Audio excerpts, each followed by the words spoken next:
اعوذ باللہ من الشیطان الرجیم، بسم اللہ الرحمن الرحیم۔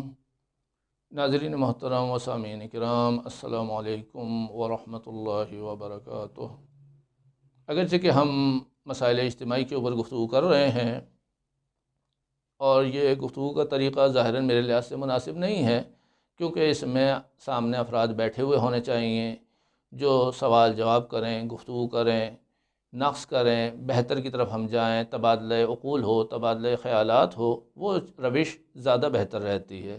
ایک طرفہ گفتگو اگرچہ کہ مناسب نہیں ہوتی، لیکن جتنا موقع ہے اس سے فائدہ اٹھاتے ہوئے ہم اپنی گفتگو کو جاری رکھ رہے ہیں کہ ہم نے آپ کے سامنے اس چیز کو پیش کیا کہ جب ہم بہتر ہوتے ہیں تو معاشرے کے لیے، دوسروں کے لیے زیادہ مفید ثابت ہوتے ہیں، اور اتنا ہی ہم دشمن کو بھی نقصان پہنچا سکتے ہیں جتنا ہمارا معیار ہوتا ہے۔ اگر آپ اس بات کو دیکھنا چاہتے ہیں تو آپ حضرت مسلم بن عقیل ہیں، ان کو کوفے میں دیکھیے کہ تقریباً 12,000 افراد سے لے کر 18,000 افراد تک نے بیعت کر لی ہے حضرت مسلم کے اوپر، ہاتھ کے اوپر، اور دارالامارہ جو ہے اس کا گھراؤ کر لیا ہے۔ دارالامارہ میں کتنے آدمی ہیں؟ شروع میں 30 آدمی ہیں۔ باہر کتنے ہیں؟ 12 سے 18,000 افراد ہیں۔ اس کے بعد ابن زیاد آتا ہے جس کے پاس 50 آدمی ہیں، تو کل 80 آدمی ہو گئے۔ اب اندر 80 آدمی ہیں، باہر جو ہیں 12 سے 18,000 افراد موجود ہیں۔ اگر یہ چاہیں تو یعنی 80 آدمیوں کو آسانی سے شکست دے سکتے ہیں، لیکن ابن زیاد نے جو چال چلی ہے وہ افواہیں تھیں کہ لشکر آ رہا ہے، لشکر آ رہا ہے، کیا ہوگا کیا ہوگا کیا ہوگا۔ اس طریقے سے اس نے انہی افراد کے ذریعے سے افواہیں پھیلائیں اور پورا لشکر چھوڑ کر چلا گیا۔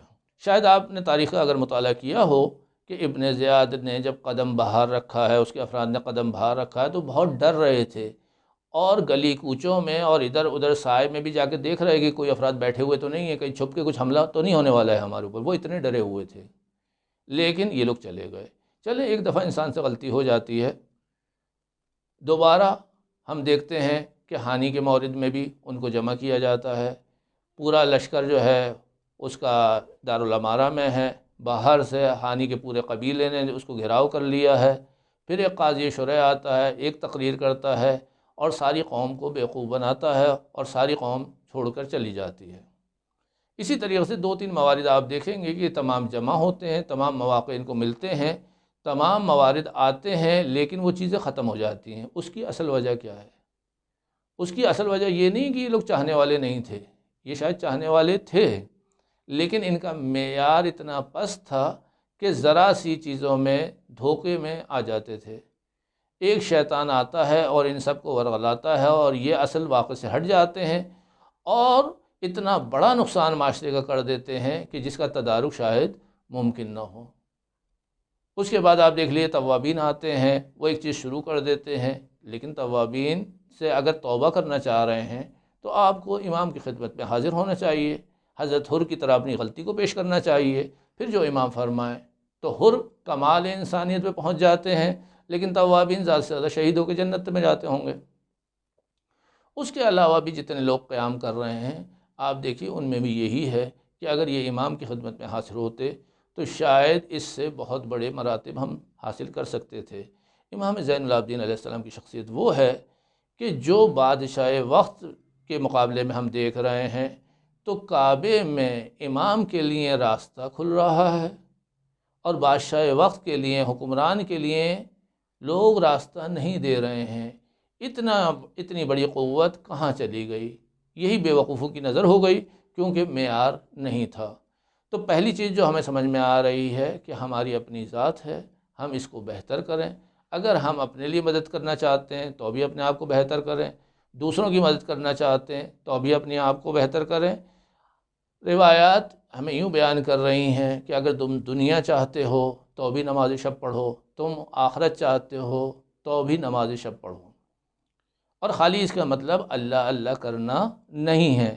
جیسے کہ ایک شخص مسجد میں بیٹھا ہوا اللہ اللہ کر رہا تھا، تو حضرت علی علیہ السلام آئے اور پوچھا کہ بھئی اس کو روزی کون دے رہا ہے، رزق کون دے رہا ہے، کھانا کون پہنچا رہا ہے؟ کہا محلے والے۔ کہا وہ اس سے بڑھ کر عابد و زاہد ہے، یہ معاشرے کا چور ہے، یہ معاشرے کا چور اس لحاظ سے ہے کہ خدا نے کہا تھا کہ پوری زندگی کو رنگ خدائی میں ڈھالنا ہے، یہ زبان سے اللہ اللہ کر رہا ہے اور پوری زندگی جو ہے اس کی خلاف رنگ خدائی میں ہے۔ تو ہمیں اپنے آپ کو رنگ خدائی میں ڈھالنا ہے۔ جب ہم رنگ خدائی میں ڈھالتے ہیں تو لحظات میں ترقی ہوتی ہے، معراج ہوتا ہے، عروج ہے۔ ہمارے سامنے واقع کربلا ہے، اس میں حر کی شخصیت موجود ہے۔ وہاب قلبی جو عیسائی سے آ رہے ہیں ان کی شخصیت موجود ہے۔ زہیرقین جو عثمانی ہیں وہاں سے آ رہے ہیں، مختلف ہیں، لیکن لہجوں میں انہوں نے جو فیصلے کیے ہیں اس نے ان کو کمال پہ پہنچا دیا ہے۔ تو ہمیں اپنے لحاظ سے اور اپنے معاشرے کے لحاظ سے نا امید نہیں ہونا چاہیے۔